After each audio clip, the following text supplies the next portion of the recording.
জারিফ কিভাবে কান্না করো তো একটু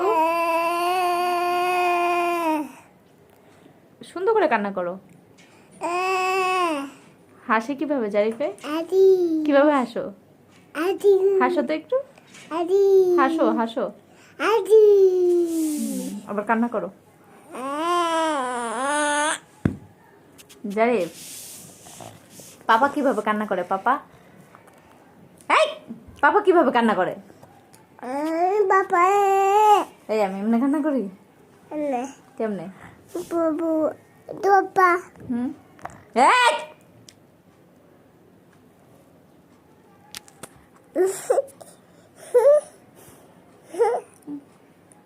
ওখানে বলো হাই হ্যালো।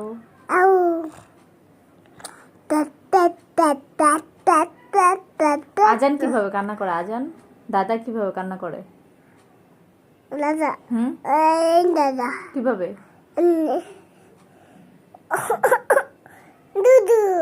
এমনি এটা বলে বাবু আপু